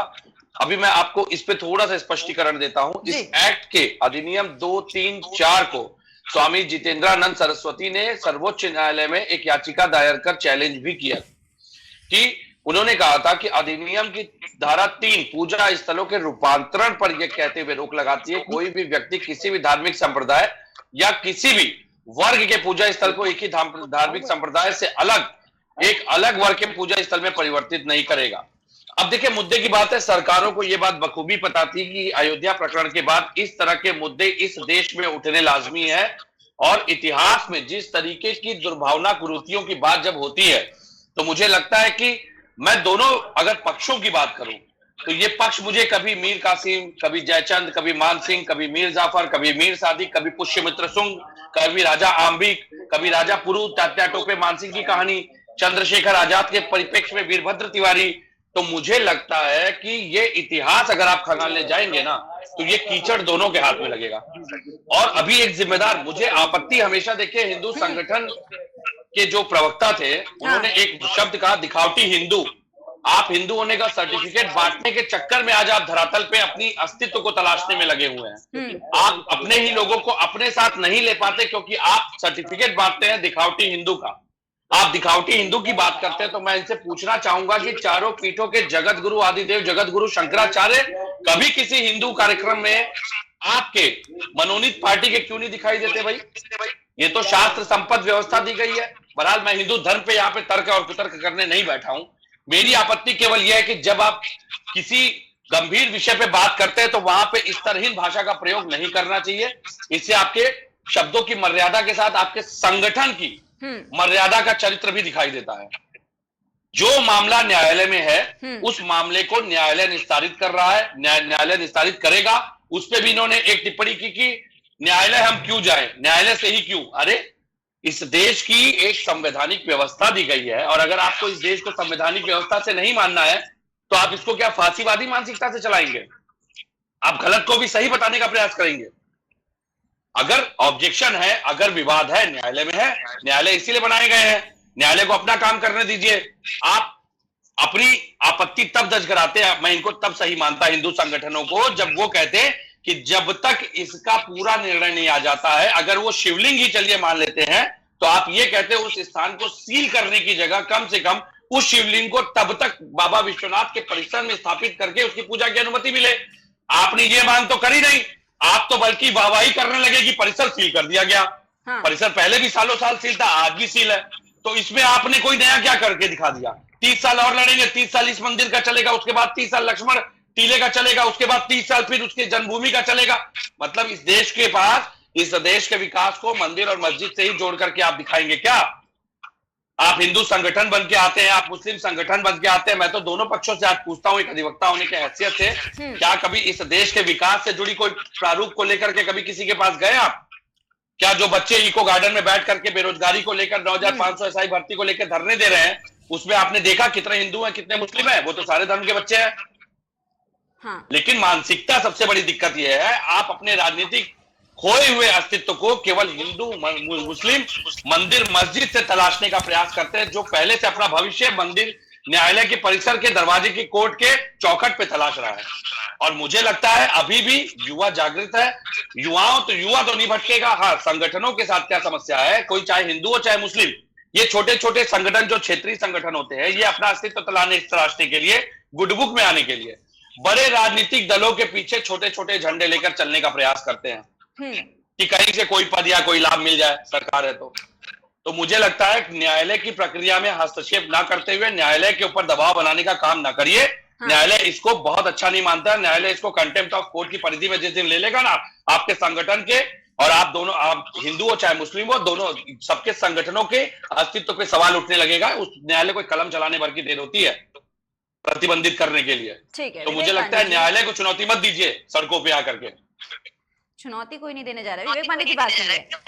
श्रृंगार गौरी का जो मामला था, हालांकि ज्ञानवापी परिसर का जो मामला था वो काफी टाइम पहले का है, 1991 से कहीं ना कहीं इसकी शुरुआत देखी गई। लेकिन ये जो श्रृंगार गौरी का मामला था ये बहुत समय पहले का नहीं है, 2021 से ही ये कहीं ना कहीं विवाद इसका शुरू हुआ। लेकिन एक दिन पूजा करना साल में, इसको लेकर कहीं ना कहीं याचिका दायर की गई थी कि रोजाना मंदिर में पूजा करने की मांग जो है वो महिलाओं की तरफ से की गई थी। लेकिन जब कोर्ट तक ये मामला पहुंचा, उसके बाद कोर्ट की तरफ से ये आदेश आया था कि ठीक है, इसका सर्वे होगा, इसकी वीडियोग्राफी होगी और उसके बाद जो होगा उस पर सुनवाई होगी, फैसला आ जाएगा। लेकिन जब जाती है सर्वे की टीम वीडियोग्राफी करने के लिए, तो जो मुस्लिम पक्ष है वो हंगामा करना खड़ा कर देता है, सरासर मना कर देता है इस चीज को कि नहीं नहीं नहीं, यहां पर कोई तरह का कोई सर्वे नहीं होगा, कोई तरह की कोई वीडियोग्राफी नहीं होगी। तो ये किस तरीके से कानून के बात का उल्लंघन किया जा रहा था वहां पर? मैं आपको इस बात का जवाब देना चाहूंगा। ये सवाल मैं बहुत देर से इंतजार कर रहा था। हाँ, चलिए। आप यकीन मानिए, ज्ञानवापी से लेके लक्ष्मण टीले से लेके बाबरी जन्मभूमि तक का विवाद जो है, ये पूरी तरह से मुझे जो दिखाई देता है एक अधिवक्ता के तौर पे, पूरा राजनीतिक षड्यंत्र, राजनीतिक मसालों का खेल है। और मैं आपको बता दूं, इसमें दोनों ही पक्ष के राजनीतिक गिद्ध शामिल हैं। बिल्कुल। आपको स्पष्ट कर देता हूं कैसे। कानपुर के टाटा मिल परिसर में शिव मंदिर और मस्जिद एक साथ है, जहां पे आज भी पूजा और अजान एक साथ होती है। हाँ। ठीक। गांधीनगर के झुलासन गांव में एक मुस्लिम महिला को देवी के रूप में पूजा जाता है। डोला माता मंदिर 800 साल पुराना है। रामपुर के भमरौआ गांव में प्राचीन शिव मंदिर और मस्जिद आमने सामने है। हाँ। और वहीं मजार शरीफ भी स्थापित है, जहां आज तक कोई विवाद नहीं सुनाई दिया। और इसी क्रम में मैं आपको दिखा दूं, गुजरात में जब आप पावागढ़ जाते हैं, पावागढ़ माता के जब दर्शन करने पहाड़ पे चढ़ते हैं, मां भद्रकाली का जो बहुत प्राचीन मंदिर है, ऐतिहासिक, वहीं पे मंदिर के ऊपर आप देखेंगे तो एक मजार स्थापित है। मैं आपको बता दूं, गंगा जमुनी तहजीब को मानने वाले भी इस देश में हैं और इस तहजीब से नफरत करने वाले भी इसी देश में हैं। आपके हमारे बीच में ही बैठे हुए लोग हैं, बस हम उनको चिन्हित नहीं कर पा रहे हैं, हम उनको पहचान नहीं पा रहे हैं, उनकी मंशा के शिकार हो जा रहे हैं, क्योंकि वो हमें बताते हैं कि हम हिंदू और मुस्लिम संस्कृति के, इस्लाम के विरुद्ध काम कर रहे हैं। हमें तो घोषित कर दिया जाता है। लेकिन आपको ये बात समझनी पड़ेगी, इसी देश में ऐसे कई मंदिर मस्जिद है जो एक साथ है और धार्मिक सद्भावना आपको वहां पे ऐसी देखने मिलेगी जिसकी मिसाल दी जा सकती है। लेकिन हम उन मंदिर मस्जिदों की बात नहीं करते हैं, क्योंकि ये जो राजनीतिक षड्यंत्र होते हैं ना, ये राजनीतिक षड्यंत्र एक विशेष परिधि में तैयार किए जाते हैं। और इस परिधि में ये सामान्य जनता जो है वो, क्योंकि अपने महंगाई, बेरोजगारी, शिक्षा, चिकित्सा, अभी हिंदू संगठन के मित्र बोल रहे थे, इन मुद्दों से भटका करके दिखावटी हिंदू, तो भैया आपके घर पे राजनीतिक कृपा बरस रही होगी, लेकिन आम जनमानस के 24 करोड़ जो उत्तर प्रदेश के निवासी है, रहवासी हैं, सबके घर कृपा नहीं बरस रही है। और ना ही लोग चरण वंदन करेंगे। इतना समय लोगों के पास कि राजनीतिक गिद्धों के दरवाजे जा करके सब लोग चरण वंदन में लग जाए। मेरा सिर्फ इतना कहना है, इस देश में आप अच्छे की बात क्यों नहीं करते? ठीक है। और मैं कहता हूँ उस दिन एक बात मेरी आखिरी पूरी हो जाए। जब हिंदू महिलाओं ने मांग भी की थी माँ गौरी की पूजा के लिए, मुस्लिम के जहाँ वहां के जो मुस्लिम थे या वहां के मुस्लिम गुरुओं को बड़ा दिल दिखाना चाहिए था। अगर आप अनुमति दे देते पूजा की, तो एक परिसर के एक कोने में अगर माँ गौरी की पूजा भी होती, क्या आज ये विवाद अपने अस्तित्व को खंगालने के लिए कोर्ट की, न्यायालय के दरवाजे की चौखट पे पड़ा होता? बिल्कुल ठीक लेकिन है। रियाजुल्लाह जी इसका ही जवाब षड्यंत्र का शिकार हो गया यह पूरा विवाद। ठीक है, रियाजुल्लाह जी आपके पास आना चाहूंगी। जिस तरीके से अभी विवेक पांडे जी ने ये बात रखी कि अगर मुस्लिम पक्ष थोड़ी सी जगह दे देते उन महिलाओं को पूजा करने के लिए, तो क्या हो जाता, क्या विवाद ये इतना बढ़ पाता? क्या पूजा करने से आपको कोई आपत्ति है? क्योंकि जिस तरीके से अभी विवेक पांडे जी ने कई तरह के बातें रखी, कई तर्क भी यहाँ पर रखे कि बहुत से ऐसे मस्जिद है, बहुत से ऐसे मंदिर है जहां पर दोनों एक साथ पूजा करते हैं, एक तरफ आस्था की बात, दूसरी तरफ धर्म और सौहार्द की बात, और इसी बीच इस तरीके के जो मामले फैल रहे हैं। एक तरफ देखिए बात यह होती है आपसी भाईचारे की, लेकिन आपसी भाईचारे में क्या मंदिर और मस्जिद की बात अगर आ जाती है तो वो दो अलग अलग रास्ते कैसे हो जाते हैं?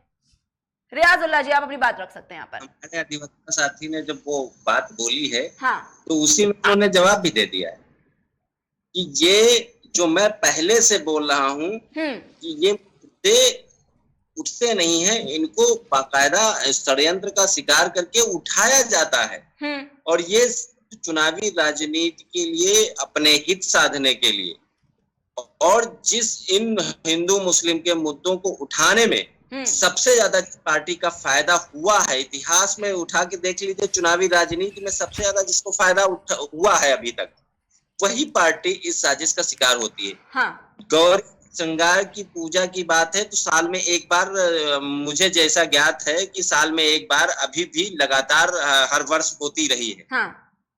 और 1991 से पहले, शायद 92 से पहले हर दिन होती थी। 1992 के बाद साल में एक बार की परमिशन है, जैसा मुझे ज्ञात है। हाँ। तो वो अगर वहां पे ये राजनीतिक रोटियां सेकने का काम ना होता तो ज्ञानवापी मस्जिद 400 सालों से है और वहां हिंदू मुस्लिम बनारस की संस्कृति, गंगा जमुनी तहजीब, लोग मिलजुल कर लगातार शांति से वहां पे नमाज भी हो रही थी, वहां पे पूजा भी हो रही थी। लेकिन इस मुद्दे को, बाबरी मस्जिद के फैसले के आने के बाद भारतीय जनता पार्टी के पास कोई ऐसा मुद्दा नहीं था।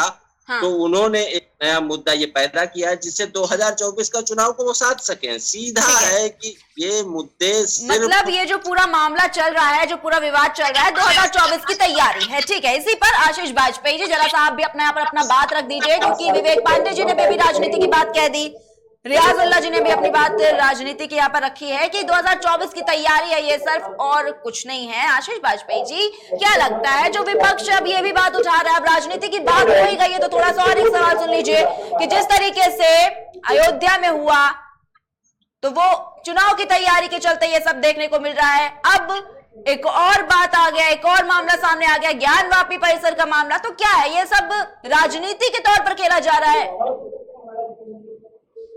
आशीष वाजपेयी,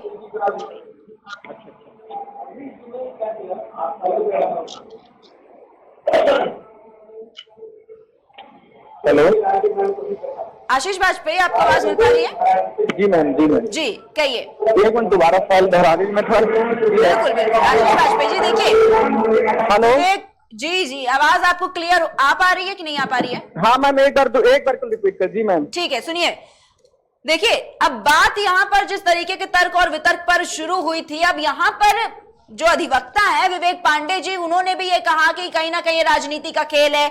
मुस्लिम धर्मगुरु रियाजुल्लाह जी ने भी यही बात अब कह दी कि ये कुछ नहीं है, ये सिर्फ अब राजनीति का खेल है, 2024 की तैयारी है। ठीक है, अब आशीष वाजपेयी जी, अब आप ये बताइए कि क्या लगता है, ये सब सिर्फ राजनीतिक जो रोटियां हैं वो सेकने की तैयारी हो रही है 2024 की तैयारी के चलते? जिस तरीके से अयोध्या में हुआ वो भी चुनाव के चलते देखा गया, सबका यही कहना है। विपक्ष अब यही मुद्दा उठा रहा है कि जिस तरीके से अयोध्या का मामला हुआ, मंदिर मस्जिद विवाद करवा दिया जाता है, हिंदू मुस्लिम विवाद देखने को मिलता है। अब एक बार फिर से वही हुआ, ज्ञानवापी मामले का मामला जो है वो उठता हुआ यहाँ पर नजर आया है। फिर यहाँ पर हिंदू और मुस्लिम की जो बहस है वो छिड़ गई है। लेकिन ये जो बेरोजगारी का मुद्दा, महंगाई का मुद्दा, ये सब दबाने के लिए जो सरकार है वो इस तरीके से हिंदू और मुस्लिम की लड़ाइयां करवाना चाहती हैं। आशीष वाजपेयी जी, तर्क रखिए। आप मुझे बताइए, जो विपक्ष के लोग हैं, ये देश विरोधी मानसिकता के जो तब भी लोग थे, आप बताइए, इस देश के अंदर चुनाव प्रक्रिया तो लगातार चलती रहेगी भाई, ये लोकतांत्रिक देश है। तो जो भी आप चुनाव को देख के इस देश के अंदर धर्म के निर्णय होंगे क्या है? ये कौन सा तरीका है? अगर इन लोगों को आरोप लगाना है, इनका काम ही आरोप लगाना है भाई। ये देश अपना, इतने राज्य हैं, लगातार चुनाव की बेला चला करती है। अगर 24 की तैयारी कहेंगे, अभी अगर 24 की बात करेंगे तो हमें 27 की तैयारी है, तो ये तो आरोप लगाते ही रहेंगे। मुझे लगता है कि विपक्ष से मैं करबद्ध निवेदन करूंगा, बहुत लड़ लिया, बहुत हिंदू संस्कृति धर्म को अपमानित कर लिया आप लोगों ने, बहुत नीचे गिरा दिया गर्द में। आपकी इसी मानसिकता के कारण जो हमारे भगवान अयोध्या प्रभु राम, अयोध्या में मंदिर बहुत पहले बन जाना चाहिए था, ज्ञानवापी का विषय बहुत पहले हल हो जाना चाहिए। भगवान मथुरा में भगवान कृष्ण का मंदिर बहुत पहले बन जाना चाहिए। हाँ। ये इसी विपक्ष के कारण हो रहा है मैम। मुझे लगता है विपक्ष इस भूत से निकल आए, चुनाव से निकल आए। चुनाव लगातार विवेक पांडे लोकतांत्रिक जी, एक व्यवस्था मिनट, होता आशीष रहेगा वाजपेयी जी, जरा आपको रोकना चाहेंगे। विवेक पांडे जी यहाँ पर कुछ कहना चाहते हैं। विवेक पांडे जी कहिए। इस देश के अंदर ठीक है। देखिए, जो ये बातें रख रहे हैं कि बन जाना चाहिए था, इनको एक पहले मिनट आशीष वाजपेयी जी, एक मिनट, कुछ विवेक पांडे जी कह रहे हैं, उनकी बात सुन लेते हैं। विवेक पांडे जी वो जी कहिए। विवेक पांडे जी, जो ये बात रखना चाह रहे हैं कि मंदिर बन जा, हाँ कि जो मंदिर स्थापित है, आप उनका क्षेत्रीय विस्तारीकरण करने की बात कर रहे हैं, और मंदिर आप कह रहे हैं बन जाना चाहिए था। मंदिर पहले से स्थापित है, जन्मभूमि में पहले से मंदिर वहां पे रामलला, वहां पे कृष्ण भगवान स्थापित है। हाँ। मेरा कहना है, और रही बात, इन्होंने डिबेट को पूरी तरह से तो सुना ही नहीं कि मैंने कुछ उदाहरण भी कोट किए थे। आशीष वाजपेयी जी बात कर लेने दीजिए विवेक पांडे जी को। उसके बाद आप फिर भूल जाना चाहिए। नहीं, मेरी बात पूरी हो जाए, मैं ऐसे बीच में इंटरप्शन से, क्योंकि इनका डिबेट में तो ध्यान है ही नहीं, वरना ये शायद जो मैंने एग्जांपल दिए थे हिंदू और मुस्लिमों के सनातन संस्कृति के जो सौहार्द का मैंने उदाहरण दिया, उन मंदिरों की भी और मस्जिदों का भी ये नाम सुनते। हाँ। लेकिन इनका ध्यान डिबेट में तो था नहीं। तो जब डिबेट आप पूरी तरह सुने ही नहीं, डिबेट में रहेंगे ही नहीं, तो आप तर्क किस आधार पे रखेंगे? ये तो रटा रटाया एक भाई साहब दोहरा जो कि कई सालों से हम सुन रहे हैं। अयोध्या में क्या श्री राम का स्थान नहीं था? जगह थी, बात थी अयोध्या में, बात थी क्षेत्रीय विस्तारीकरण की। मैं आपको बड़ी जिम्मेदारी से बता दे रहा हूँ, ये पूरा पैनल सुन ले। क्षेत्रीय विस्तारीकरण की लड़ाई चलती है, ये बात जमीन पे कब्जे की चलती है, ना कि क्योंकि अयोध्या तो रामलला की है, ये तो ऐतिहासिक है, वो तो पहले से वहां स्थापित थे। बात तो उन मूर्तियों को रखने की जगह की थी ना। अयोध्या इतनी छोटी नहीं पड़ गई, लेकिन हाँ एक जिद है केवल कि हम यहीं पे रखेंगे, यहीं बनाएंगे, चाहे वो मुस्लिम। आपको क्या समस्या है? भगवान राम के अध्याय नहीं है क्या? अगर वहां रखेंगे तो क्या समस्या हो गई आपको? आप देश के लोगों ने इस देश के अंदर संस्कृति को अपमानित करने का काम करते, चैनल की डिबेट में आके देश के हिंदुओं को भड़काने का काम करते हो, कंफ्यूज करते हो, कहीं न कहीं आप जैसे लोग ताकत देते हो। नहीं, इनकी हिम्मत नहीं है ऐसे। इस देश के अंदर आप जैसे लोगों के नाम पे किसी राजनीतिक मानसिकता को बढ़ावा देकर के अराजकता फैलाने का काम करते हैं समाज में, जो ये बताने का प्रयास करते हैं कि कोर्ट में मामला नहीं जाएगा, हम सड़क पे लड़ेंगे। आशीष वाजपेयी जी, अभी आपने अपनी बात रखी, जिस तरीके सुन लीजिए, सवाल तो सुन लीजिए आप। नहीं मैम, गलत चीजें बोलेंगे आप, बताइए। लेकिन उनको अपनी बात आप अभी कैसे बोल सकते? गलत बात रखी उन्होंने, अगर उनको कुछ कहना है तो कह लेने दीजिए, आप उस पर जरूर अपनी बात रखिएगा, लेकिन अगर आप बात ही नहीं सुनेंगे तो किस तरीके से जवाब दे पाएंगे आप? नहीं मैं सुन रहा हूँ। ठीक है आशीष वाजपेयी जी, अभी आपकी उन्होंने पूरी बात सुनी, उसके बाद ही तो उन्होंने अपना जवाब रखा यहाँ पर कि नहीं उन्होंने गलत कहा, इन्होंने। देखिए जब बात नहीं सुनेंगे, सवाल नहीं सुनेंगे तो किस तरीके से बात रख पाएंगे? एक मिनट रुक जाइए विवेक पांडे जी, आप अपनी जो बात पूरी कर रहे थे राजनीतिक की, वो कंप्लीट कर लीजिए, दे दीजिए। क्या आशीष वाजपेयी को बताना चाह रहे हैं कि ये सारा मसला जो है, ये केवल राजनीतिक षड्यंत्र से क्षेत्रीय विस्तारीकरण का मसला है, ना कि अस्तित्व की लड़ाई है। क्योंकि अस्तित्व को आप चुनौती नहीं दे सकते हैं, अस्तित्व पहले से स्थापित है। आप सिर्फ चुनौती इस बात को दे सकते हैं कि पोजीशन किसका रहेगा, और वही पोजीशन की लड़ाई जो है वो कोर्ट में चलती है। अयोध्या का मसला इतने साल चला, तो अयोध्या का मसला 89 से लेके अब जब फाइनल हुआ है, केवल पोजीशन की बात हुई है, वहां पे अस्तित्व की बात नहीं। अस्तित्व तो पहले से स्थापित है, वो तो ऐतिहासिक है, सांस्कृतिक है, उसको तो चुनौती आप दे ही नहीं सकते हैं। लेकिन जब आप बात एक लड़ाई पे जाते हैं, लिमिटेशन पे जाते हैं, कब्जे पोजीशन पे जाते हैं, तो उसमें हर बातों का समावेश हो जाता है। आपको यह भी समझना चलेगा कि एक लड़ाई को लड़ने के आड़ में आप अपने हिंदू धर्म के या मुस्लिम धर्म के लोगों का अपमान भी करवा रहे हैं कोर्ट के सामने। तो इन चीजों से आपको बचना चाहिए, और मुस्लिम धर्म के लोगों से भी विशेष निवेदन करता हूं कि अगर कोई ऐसे आक्रांताओं के द्वारा बनी बनाई चीजें हैं जहां पे कि इस तरह से साल में 2 बार 3 बार मंदिर में या मंदिरों की पूजा का प्रावधान आप थोड़ा बड़ा हृदय दिखाते, तो ये मसले जो कोर्ट के दरवाजे पे नहीं आते। जिस तरीके से भी आपकी बात रखे, रियाजुल्लाह जी यहाँ पर कुछ कहना चाहते हैं, सुन लेते हैं उनको भी। रियाजुल्लाह जी बात रखिए। रियाजुल्लाह जी जी क्या कहना चाह रहे हैं आप? मेरा मानना है कि जो भी मुद्दे हैं, जो कोर्ट में मामला चल रहा है, और रही अभी हमारे अधिवक्ता सची ने कहा कि मुस्लिम पक्ष को ये सोचना चाहिए जो आक्रांताओं द्वारा कार्य किए गए हैं। इस देश का कोई भी मुस्लिम मुगलों के फेवर में नहीं है या उनकी वो अस्मिता की रक्षा के लिए नहीं खड़ा है। भारत सरकार ने उनके बनाए हुए इमारतों को अब भारतीय धरोहर माना है, चाहे ताजमहल हो, चाहे लाल किला हो, चाहे कुतुब मीनार हो, जितनी भी मुगलों द्वारा बनवाई हुई चीजें हैं वो भारत सरकार ने धरोहर मानी है, भारत सरकार की वो आय का एक साधन है और भारत सरकार ने उनको जो है देख रेख की है। किसी मुस्लिम ने उस पर दावा नहीं किया है कि ये हमारे तो फिर विवाद क्यों हो रहा है रियाजुल्लाह जी? तो फिर विवाद क्यों हो रहा है इतना? आप कह रहे हैं यहाँ पर, तो क्यों नहीं बात क्यों नहीं सुनी जा रही? ये भी तो एक बात है ना, अगर वो अपनी बात कह रहे हैं यहाँ पर, हिंदू पक्ष अपनी बात रख रहा है, तो उसको समझना तो चाहिए ना। अगर आप इस तरीके की बात करते हैं, इस तरीके की बात उठाते हैं कि नहीं नहीं नहीं ये तो गलत बात है भाई, ऐसा कैसे हो सकता है, क्या संदेश जाएगा? बात तो आप पर आएगी ना, बात तो फिर यहाँ पर मुस्लिम पक्ष पर आएगी। फिर वही कोर्ट में जब देखिए हाँ। जमीन के कब्जे की लड़ाई है, यहाँ पे आस्था की लड़ाई नहीं है। वो ज्ञानवापी मस्जिद सिर्फ वहीं पे हमको मंदिर चाहिए, वो हमको हनफी वक्फ बोर्ड को 1937 में जो प्रॉपर्टी दे दी गई है वो प्रॉपर्टी हमको वापस चाहिए। कुतुब मीनार पे हमको अधिकार चाहिए। अरे कुतुब मीनार तो भारत सरकार के पास है, एसआई उसकी देख रेख करता है, भारत सरकार को चाहिए भाई हिंदू पक्ष को दे दो किसी ट्रस्ट को। ताजमहल को अगर उनको चाहिए तो ताजमहल पे उनको दे दो, वो तो भारत सरकार के पास है, भारत सरकार उसकी देख रेख करती है, एसआई के पास है, वो मुस्लिम पक्ष के पास थोड़ी ना है ये सब चीजें, ये तो भारत सरकार के पास है। और ज्ञानवापी की बात रही है तो उनको वहां पे पोजीशन चाहिए, तो वो कोर्ट का रास्ता है ना सीधे। लेकिन ये जो ताजमहल तेजो महालय है, कुतुब मीनार में 27 मंदिरों को तोड़ के वो कुव्वतुल इस्लाम मस्जिद बनाई गई है, ये जो चीज बार बार निकल के आती है पिछले 400 सालों से, आजादी के बाद पिछले 70 सालों से आराम से इस देश में लोग घूमने भी जा रहे थे, हिंदू मुस्लिम सिख ईसाई वो सारे मूवमेंट देख रहे थे। लेकिन ये जब 2014 से जब बिल्कुल आसान तरीका है कि माइनॉरिटी को इस देश का दुश्मन बताकर, माइनॉरिटी को बहुसंख्यकों का दुश्मन दिखाकर और बहुसंख्यकों को एकजुट करके जो राजनीति की जा रही है इस देश में, उसी का एक ये हिस्सा है कि सत्ता को हासिल करने के लिए अल्पसंख्यकों को बहुसंख्यकों का दुश्मन बना दो। हाँ। और जिससे अपना सीधा करते रहो, राजनीति में सत्ता में बैठे रहो। अब राजनीतिक ठीक है संगठन आरएसएस हो या 156 संगठन है, उनका एक उनकी चाल है ये। ठीक है, कहीं ना कहीं ये जो मामला था राजनीति से जोड़कर सीधे तौर पर देखा जा रहा है। विवेक पांडे जी कुछ कह रहे हैं आप, बात रख लीजिए। मैं एक अपनी बात को अंतिम लगाम देते हुए ये जरूर कहूंगा कि जिस तरह से मंदिरों पे सरकारी नियंत्रण है, 4 लाख से अधिक मंदिर जो है सरकारी नियंत्रण में है, ये विवाद ही समाप्त हो जाए अगर सरकार एक ऑर्डिनेंस पास करे और चर्च और मस्जिदों को भी अपने अधीन करके पूरी तरह से सरकारी नियंत्रण में ले ले और बाकायदा सरकारी बोर्ड का गठन कर दे, तो ये जितने मसले हैं ये सारे मसले एक साथ सुलझ जाएं। लेकिन मुझे लगता है कि इसके लिए भी अब अगर सरकार ऐसा भी ऑर्डिनेंस लाएगी तो इस पे भी कोई बवाल या कोई इस तरह से सौहार्द बिगाड़ने की बात ना हो।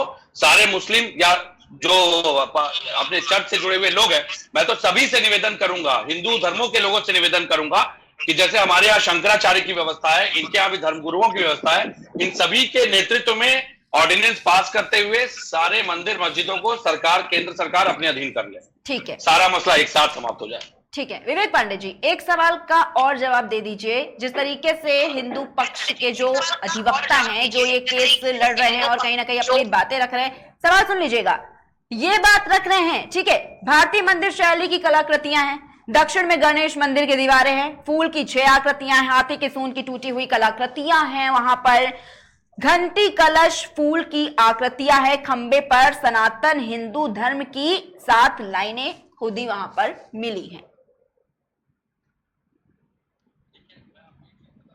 विवेक पांडे जी, और इस बात पे मैं लगातार सोचता भी हूँ कभी कभी, पहले जब कोई आक्रांता आता था, भले वो बाद में भारतीय दर्शन से प्रभावित होकर के भारतीय दर्शन को भी अपना लेता था, वो एक अलग बात थी, लेकिन जैसे कोई विस्थापित होकर के कहीं से आया और पहले लड़ाइयां चलती थी राज्यों के बीच वर्चस्व को लेकर के, अपने क्षेत्राधिकार को बढ़ाने के लिए। आपने अगर किसी के किले पे कब्जा किया तो ऐसा नहीं कि कई ऐतिहासिक ऐसे आपको उदाहरण मिलेंगे जिसमें किले पे कब्जा हो गए या उनके रियासतों पे कब्जा कर लिया, तो उन्होंने रियासतों की इमारतों को गिरा नहीं दिया। हाँ, एक लंबे समय तक वो काबिज जरूर रहे, ये बात सत्य है। ठीक है, लाल किला कई बार ऐतिहासिक षड्यंत्रों का शिकार हुआ लेकिन उसको गिरा नहीं दिया गया। तो ये तो देखिए समझने वाली बात है कि किसने कब कितने समय तक राज किया, लेकिन उसकी जो कलाकृति से जुड़ी, सांस्कृतिक शैली से जुड़ी सांस्कृतिक विरासतों को नष्ट किया भी और नहीं भी किया। तो ये तो देखिए समय समय की बात है, जो इतिहासकार ही इस पे स्पष्ट रूप से दर्शन डाल पाएंगे। लेकिन मेरा अपना मानना है, हमारे लिए ये सारे ऐतिहासिक धरोहर जो है वो एक संपदा के रूप में स्थापित है, जिसको अंतरराष्ट्रीय स्तर पे लोग देखने आते हैं। मुझे लगता है कि अभी भी सरकार को गंभीरता से इस सौहार्द को समाप्त करने का एक रास्ता निकालना चाहिए एक ऑर्डिनेंस पास करे, सभी को पर्यटन स्थल में घोषित करके जो भारत का पर्यटन विभाग है उसके अधीन कर दे। ना कोई हिंदू जाएगा, ना कोई मस्जिद जाएगा, ना कोई नमाज होगी, ना उस पर कोई पूजा होगी, और होगी तो दोनों होगी। समय निर्धारित कर दे, शांति व्यवस्था बनी रहेगी, कोई किसी का न दिल दुखेगा, ना किसी को आपत्ति होगी, ना किसी का क्षेत्राधिकार बढ़ेगा। सरकार अपने नियंत्रण में कर ले चीजों को। वैसे भी सरकार के पास कोई काम तो है नहीं, सरकार तो स्वायत्त संस्थाओं को, सरकारी उपक्रमों को बेच ही रही है, तो सरकार चलाने के लिए कुछ तो काम करना पड़ेगा ना। तो पर्यटन को ही बढ़ावा दे दे, कम से कम पर्यटन के अधीन कर ले। तो मेरा तो ये सुझाव है, इस झगड़े को एक ऑर्डिनेंस से समाप्त किया जा सकता है, लेकिन अगर सरकार की नीयत या नियति में हो तो।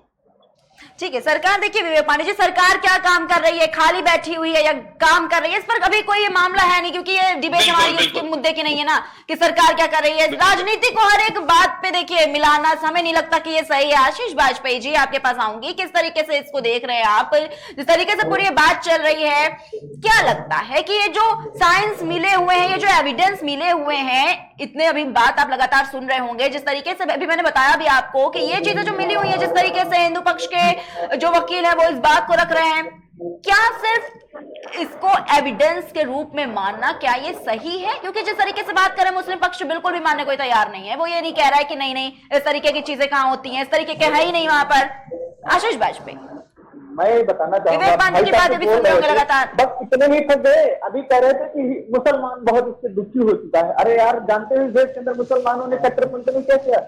हजारों टन जनेऊ काटे जाते थे, हजारों लोगों को मारा जाता था, वो हिंदू धर्म की देवी देवताओं को आस्था से खिलवाड़ किया जाता। तब भी हिंदू धर्म और हिंदूवादी संगठन तो नहीं होते थे कि हिंदू धर्मवादी जो विचारधारा के लोग थे शांत रहते थे। और अब जब समय आया है बदलाव का, जब हिंदू धर्म की जागृति आई है, जब हिंदू संगठन आगे आ रहे हैं, अब सरकार से मांग कर रहे हैं मंदिरों को उत्थान के लिए, तो कह रहे बहुत हो गया, मुसलमानों को यहाँ दबाया जा रहा है। किस मुंह से कह रहे हो? कभी आप उस पर भी चिंतन डालिए। जब देश के अंदर सर्वज्ञ शारदा पीठम यूके मठ में पड़ता है, न जाने हजारों मंदिर मठ को तोड़ा गया, उस दौर में भी हिंदुओं ने शांत रहा। आज अगर बदलाव की बात करता था तो पीड़ा होती है। अरे शर्म आनी चाहिए आपको, इस देश के अंदर रहकर हिंदू संस्कृति सनातन धर्म को अपमानित करने का काम करते हो। ये जो ज्ञान व्याप्ति का महजी उसके वजू करते थे, उसके हाथ में धुलते थे, तो शर्म आनी चाहिए इस कौम को। वहां पे हाँ अपराध हुआ, मैं हिंदुओं की आस्था पे खिलवाड़ किया हूँ, आपको सब माफी मांगना चाहिए। क्या मांगेंगे माफी? और दूसरा ये भाई साहब लोग बेचने की बात कर रहे थे ना, कम से कम इटली नहीं ले जाने वाले हैं, देश के अंदर ही चीजें रहेंगी। अगर देवी देवता या हमारे मंदिर मठ में अगर उनका उत्थान हो रहा है, अभिज्ञान जाति का है, अभिज्ञान कांग्रेस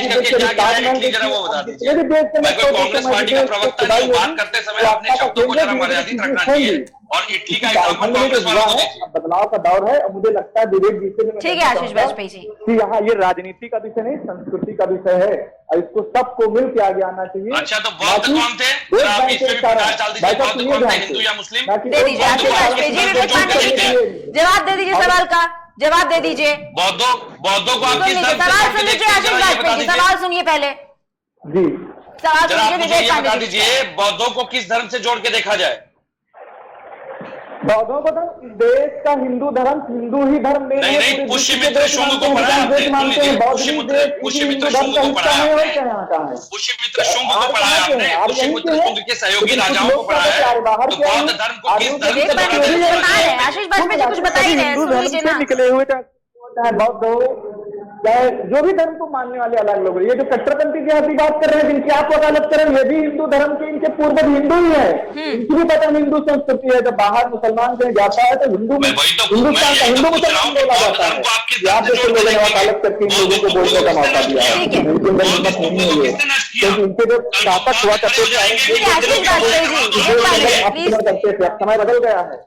आप जैसे लोग राजनीति करना बंद कर दीजिए, ऑटोमेटिक। ठीक है, बिल्कुल राजनीति में बात दिखलाने का कोई मतलब नहीं है। एक मिनट आशीष वाजपेयी जी, रियाजुल्लाह जी के पास आऊंगी, जरा एक सेकंड बात सुन लीजिए। रियाजुल्लाह जी क्या कहेंगे अब इस राजनीति? देखिए पूरी तरीके से आ गई है इस पे। अभी आप खुद ही इस बात को कह रहे थे 2024 की तैयारी, 2024 की तैयारी। अगर 24 की तैयारी ठीक है, आपको कोई मतलब आपत्ति नहीं है, कुल मिला के कोई आपत्ति नहीं है, हिंदू से कोई आपत्ति नहीं है आपको, हिंदू पक्ष जो भी कह रहा है कोई आपत्ति नहीं है ना, मतलब आपको? मैं कह रहा हूँ, अभी हमारे मित्र कह रहे थे हाँ कि मुगल आक्रांताओं ने हिंदुओं के जनेऊ और बहुत सारी चीजें बताई। हाँ, तो हर खंड और हर काल में सबसे महान शासक इस देश में सम्राट अशोक जी हुए। सम्राट अशोक ने बौद्ध धर्म चलाया, सबसे ज्यादा उन्होंने बौद्ध मंदिरों के और स्तूपों की स्थापना की इस देश में। उन्होंने कितने लोगों का कत्लेआम किया था? या उससे पहले प्राचीन काल में जाइए, जब लड़ाई होती है, जंग होती है, या कोई शासन सत्ता के लिए जब कुछ भी कभी भी लड़ाइयां हुई होंगी तो एक दूसरे पे जुल्म हुए होंगे। और उससे पहले मुगलों के आने से पहले हिंदू राजा आपस में लड़ते रहते थे। तो आज हमारा देश लोकतांत्रिक देश है। इस देश में एक व्यवस्था बनाई गई है जो न धर्म और आस्था के नाम पर ना चलकर ये देश संविधान के नाम पर चलेगा। इसमें हर धर्म के लोगों को बराबरी का अधिकार है और ये देश संविधान के हिसाब से चलेगा। अब ये राजा वाला मामला नहीं रहा कि एक दूसरे पे जुल्म करेंगे।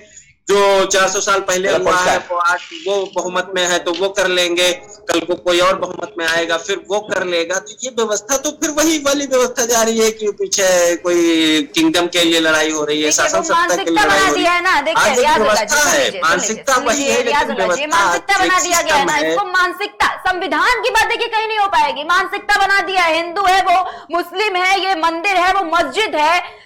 जब मानसिकता ही वैसी होगी तो क्या करेगा संविधान वहां पे? मानसिकता 400 साल पहले क्या हुआ था, तो किस तरीके से खत्म होगी? शासन और सत्ता के लिए, सिंहासन ना के लिए लड़ाइयां होती थी। आज ये देश संविधान से चलेगा ना कि सिंहासन के लिए लड़ाइयां नहीं होंगी। आज कोर्ट में ही मामला सुलझेगा ना, एक व्यवस्था से चलेगा ना देश।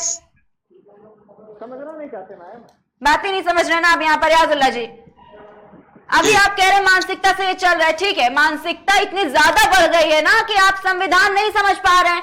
संविधान चाहे जितना भी आगे आ जाए, कॉन्स्टिट्यूशन जितना बढ़ जाए, लेकिन अगर वो मानसिकता ही बना दी गई है उसको हिंदू मुस्लिम, राजनीति में तो देख लीजिए, अभी आप खुद ही कह रहे 24 की तैयारी हो रही है।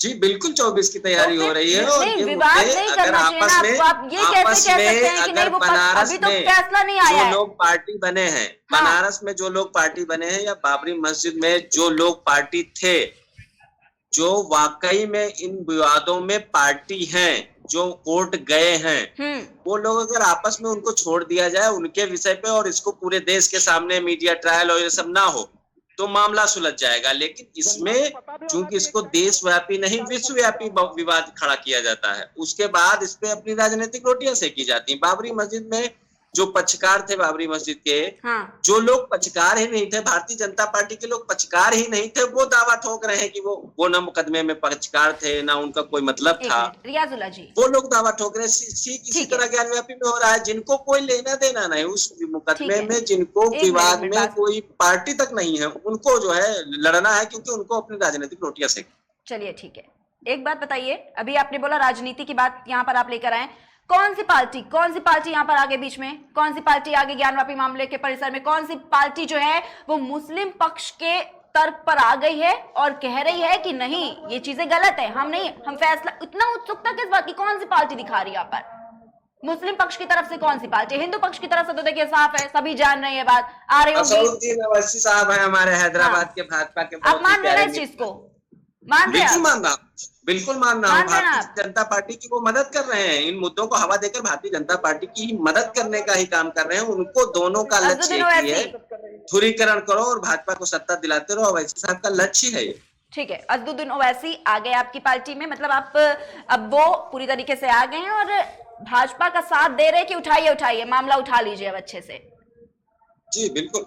आप मतलब अगेंस्ट चले गए? किसके? आप रख रहे हैं ना ओवैसी की बात, जिस तरीके से आप अभी रख रहे हैं कि मैं ऐसे मामलों में, धार्मिक मामलों में, राजनीति के जो भी पार्टियां करती हैं सबके खिलाफ।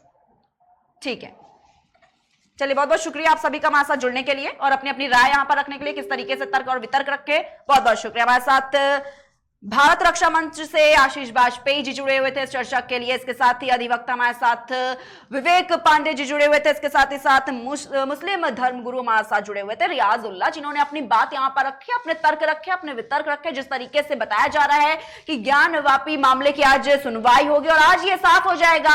और साथ ही साथ आपको यह भी हम बताना चाहेंगे कि ज्ञानवापी परिसर हिंदुओं को सौंपने और दावे के मुताबिक मस्जिद के वजू खाने के पास मिले शिवलिंग की पूजा का अधिकार दिए जाने के संबंधी बाद में फास्ट ट्रैक कोर्ट का फैसला आ सकता है और इस सर्वे की वीडियोग्राफी हिंदू और मुस्लिम पक्ष को सौंपने के साथ ही बात की मेंटेबिलिटी यानी कि सुने जाने लायक ये है या फिर नहीं, आज इस पर जिला जज अपनी अदालत में जो फैसला है वो आज इसको लेकर सुनाएंगे। फिलहाल हम रुकते हैं छोटे से ब्रेक के लिए, हम फिर हाजिर होंगे एक नए मुद्दे के साथ। तब तक के लिए देखते रहें केकेडी न्यूज।